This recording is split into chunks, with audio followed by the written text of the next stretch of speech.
You step into a crowded elevator. The doors close behind you. Almost immediately, without a single word being spoken, everyone inside shuffles their feet and spins around to face the front. You do it too. We do this all day long. You hold your applause at a performance until the first few claps ripple through the audience. You step into a quiet lobby and automatically lower your voice to a whisper to match the room. This automated mimicking stands at odds with our self-image. We celebrate the lone wolf and the independent thinker, yet our daily actions suggest a different reality. When we catch ourselves mindlessly copying the room, we often dismiss it as a brief lapse in attention or a moment of social awkwardness. This habit of following the crowd points to a hidden blueprint in our biology, a set of rules that governs our behavior long before we make a conscious choice. To understand these rules, we have to look at the environments that shaped us. 50,000 years ago, a human being separated from the tribe rarely survived. In the prehistoric world, isolation meant death. Survival required a mechanism to ensure we stayed close to the group. Psychologists call this normative conformity, the urge to match the group's behavior to avoid the lethal consequences of being cast out. Our brains carry that legacy. Social rejection activates the same neural pathways as physical injury. Standing out feels like physical pain.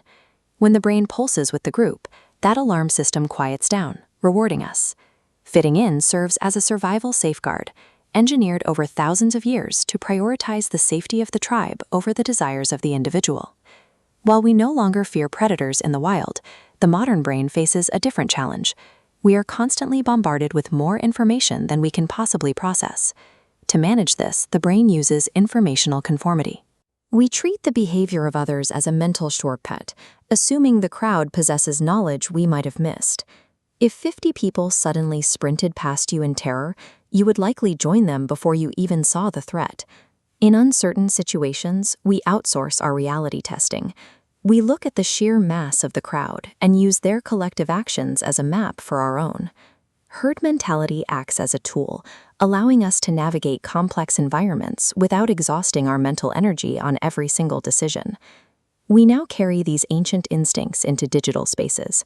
The platforms we use daily function as deliberately built environments, specifically mapped to influence how we align with others. Technology designers understand our evolutionary need for group consensus.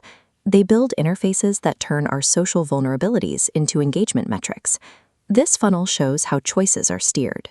View counts in trending lists act as signals of tribe approval, pulling attention toward the center.